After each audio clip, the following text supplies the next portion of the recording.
Hello friends, welcome to Mother Simple Kitchen. আশা করি যে যেখান থেকে আমার ভিডিওটা দেখছো সবাই ভালো আছো। আজকে আমি তোমাদের সঙ্গে শেয়ার করব কলকাতার ফেমাস মাটন টিকিয়া গ্রেভি রেসিপি। একদম রেস্টুরেন্ট স্টাইলে মাটন টিকিয়া গ্রেভি। কীভাবে তোমরা একদম পারফেক্ট রেস্টুরেন্ট স্টাইলে মাটন টিকিয়া গ্রেভি করবে সেটাই আজকে তোমাদের সঙ্গে শেয়ার করছি। না টিকিয়াগুলো ভাঙবে, কিন্তু মুখে দিলে পরেই গলে যাবে। দেখো, এর জন্য আমি নিয়েছি মাটন কিমা। আমি এখানে 800 গ্রাম মাটন কিমা নিয়েছি, ওটাকে একটু মিক্সিতে আমি ব্লেন্ড করে নিয়েছি। এবার আমি এখানে অ্যাড করছি একটা পেঁয়াজ বাটা, আর আমি এখানে অ্যাড করব 1 চামচ মতন আদা রসুন বাটা। দেখো, পেঁয়াজটাকে আমি একদম ব্লেন্ড করে নিয়েছি মিক্সিতে। পেঁয়াজ বাটাটা আমি অ্যাড করলাম, আর আমি দিচ্ছি আদা রসুন বাটা। আর যেটা দেবো সেটা হচ্ছে ছাতু। এখানে আমি বাইন্ডিংয়ের জন্য 2 টেবিলস্পুন মতন ছাতু দিয়েছি, আর আমি এখানে দেবো স্বাদ অনুযায়ী নুন। তারপর যেটা অ্যাড করব সেটা হচ্ছে ডিম। আমি এখানে একটা ডিম অ্যাড করে দিচ্ছি। দেখো, আর এখানে আমি অ্যাড করব হচ্ছে গরম মশলার গুঁড়ো। আমি এখানে 1 টেবিলস্পুন মতন গরম মশলার গুঁড়ো অ্যাড করেছি। এবার দেখো, ভালো করে আমাকে মিশিয়ে নিতে হবে। তোমরা চাইলে এই স্টেজেই লঙ্কার গুঁড়ো আর হলুদের গুঁড়োটা অ্যাড করতে পারো। আমি এটা পরে অ্যাড করেছি, ম্যারিনেশনের পরেই আমি এটা অ্যাড করেছি। দেখো, ভালো করে মাখিয়ে নিচ্ছি। ভালো করে এই স্টেজে মাখাতে হবে, আর ম্যারিনেশনটা কিন্তু মেন। দেখো, এবার আমি 2 টেবিলস্পুন মতন ভিনিগার অ্যাড করে দিলাম, যাতে মাংসটা একদম সফট হয় টিকিয়াটা যখন তোমরা বানাবে। ভালো করে মিক্স করে নিচ্ছি। ম্যারিনেশনের উপরে ডিপেন্ড করে টিকিয়াটা কত সফট হবে আর ভাঙবে না সেটা। দেখো, মাখানো হয়ে গেছে। এবার আমি এটাকে কভার করে রেখে দেবো। আমি একটা ক্লিন ফিল্ম নিয়ে কভার করছি। তোমরা চাইলে কোনো বক্সের যদি কভার থাকে সেটাও কভার করতে পারো। এখানে মিনিমাম 2 ঘন্টা ম্যারিনেশন করতেই হবে। তোমরা চাইলে ওভারনাইট ম্যারিনেশন করলে আরও ভালো। ফ্রিজে রেখে দিতে হবে। দেখো, 2 ঘন্টা পর আমি ফিরে এসেছি। এবার আমি এখানে অ্যাড করে দিচ্ছি লঙ্কার গুঁড়ো। আমি এখানে 1 টেবিলস্পুন মতন লঙ্কার গুঁড়ো দিচ্ছি, 1 চামচ মতন হলুদের গুঁড়ো দিচ্ছি, আর আমি যেটা দেবো সেটা হচ্ছে ঘি। এখানে আমি 2 টেবিলস্পুন মতন ঘি অ্যাড করব। ঘিটা দিলে যেমন টেস্টটাও এনহ্যান্স হবে, সেভাবে এটাতে ঘিটা দিলে যখন তোমরা টিকিয়ার আকারে গড়বে তখন হাতে লাগবে না। দেখো, ভালো করে আমি মাখিয়ে নিচ্ছি। একদম ভালো করে মিক্স করে নিতে হবে। এই মেজারমেন্টে তোমরা মাথায় রাখলে পরে টিকিয়াটা কিন্তু ভাঙবে না, আর বেশি শক্তও হবে না। এটা টিকিয়াটা মুখে দিলেই একদম গলে যাবে। এই টিকিয়াটা কিন্তু একদম পারফেক্ট হয়েছিল। মাপটা কিন্তু বেশি কম হয়ে গেলে টিকিয়া শক্ত হয়ে যায় অনেক সময়, অনেক সময় ভেঙে যায়। আমি এখানে হাতটা আমার গ্রিজ করে নিচ্ছি ঘি দিয়ে। এবার আমি কিছুটা পোর্শন মাংস নিয়ে এবার টিকিয়ার আকারে চেপে চেপে বেশ করে নেব। আলতো হাতে বেশ চেপে চেপে করতে হবে। সাইডগুলোকেও তোমরা চেপে চেপে দেবে, যাতে টিকিয়াটা ফেটে না যায়। দেখো, সুন্দর করে আমি টিকিয়া শেপে করে নিচ্ছি। একটু চেপে চেপে করে দিতে হবে। এটা খুবই ইজিলি হয়ে যাবে। হাতেও দেখো কিন্তু আমার লাগছে না, বেশ ভালোভাবে পারফেক্টভাবে হয়ে গেছে এটা। একইভাবে আমি সব টিকিয়াগুলো করে নেব। আমার সব টিকিয়াগুলো হয়ে গেছে। এখানে আমার 7 পিস মতন মাটন টিকিয়া হয়েছে। এবার আমি দেখো একটা পেস্ট বানাবো। আমি এখানে 50 গ্রাম কাজু গরম জলে ভিজিয়ে রেখেছি, সঙ্গে 2 চামচ মতন পোস্তদানা দিয়ে এবার আমি দেখো এটাকে ভালো করে একটা স্মুথ পেস্ট করে নিচ্ছি। দেখো, স্মুথ পেস্ট হয়ে গেছে মিক্সিতে। এবার কড়াইতে পরিমাণ মতন সাদা তেল দিয়ে আমি এখানে ঘি দেবো 2 টেবিলস্পুন মতন। এবার দিয়ে টিকিয়াগুলোকে আমাকে ভেজে নিতে হবে। আমি প্রথমে এখানে 4টে টিকিয়া দিচ্ছি, পরে আবার আমি ভেজে নেব একইভাবে। টিকিয়াটা যখন ফ্রাই করবে তখন কিন্তু একদম লো ফ্লেমে রাখতে হবে। খেয়াল রাখতে হবে ফ্লেমটা যেন বাড়ানো না হয়, তাহলে কিন্তু টিকিয়াটার ভেতরটা কাঁচা থেকে যাবে আর খেতে ভালো লাগবে না। আমি ঢাকা দিয়ে কিছুক্ষণের জন্য রাখছি। দেখো, এবার আমি এটাকে জাস্ট টার্ন করে দেবো টিকিয়াটা। তার আগে আমি টিকিয়ার উপরে কিছু কিছু করে সাদা তেল দিয়ে দিচ্ছি।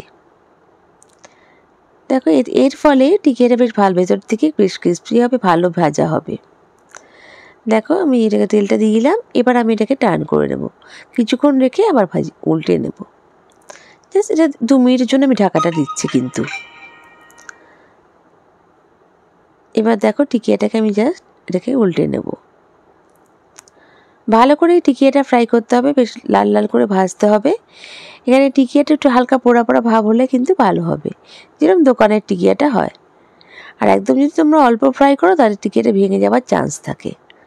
দেখো আমি দুটো সাহায্যে আমি এটাকে উল্টে পাল্টে নিচ্ছি। একইভাবে সবগুলো আমি উল্টে নেব।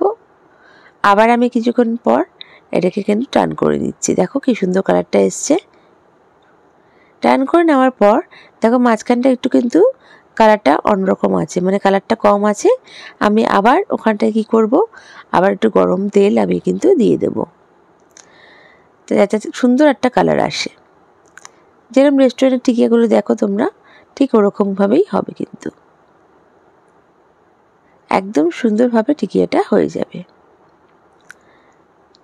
দেখো এবার আমি ভাজা কিন্তু হয়ে এসছে। এবার আমি এটাকে কিন্তু তুলে নেব। সব টিকিয়াগুলো তুলে রাখছি। আবার আমার নেক্সট যে টিকিয়াগুলো ছিল সেটা আমি একইভাবে ভেজে নেব। এবার আমি দেখো কড়াইতে 3টে মতন পেঁয়াজ বাটা দিচ্ছি, দিয়ে একটু হালকা নাড়িয়ে চাড়িয়ে নিচ্ছি। ভালো করে নাড়িয়ে চাড়িয়ে নিলাম। তারপর আমি এখানে অ্যাড করব 2 টেবিলস্পুন মতন ginger garlic paste. Ginger garlic পেস্টটা দিয়েও আমাকে হালকা করে নাড়িয়ে চাড়িয়ে নিতে হবে। তারপর আমি এখানে অ্যাড করছি লঙ্কার গুঁড়ো। লঙ্কার গুঁড়োটা তোমাদের ঝাল অনুযায়ী অ্যাড করতে পারো, বাড়াতেও পারো বা কমাতেও পারো। আমি এখানে 1 টেবিলস্পুন মতন লঙ্কার গুঁড়ো দিচ্ছি, আর 1/2 টেবিলস্পুন মতন জাস্ট হলুদের গুঁড়ো দেবো, খুবই অল্প। আর দেবো 1 চামচ মতন গরম মশলা গুঁড়ো আর স্বাদ অনুযায়ী নুন। এই মশলাগুলো দিয়ে ভালো করে একটু আমাকে কষিয়ে নিতে হবে। তারপর আমি এখানে ফেটিয়ে রাখা টক দই 100 গ্রাম অ্যাড করে দিচ্ছি। টক দইটা দিয়েও ভালো করে আমাকে নাড়িয়ে চাড়িয়ে নিতে হচ্ছে।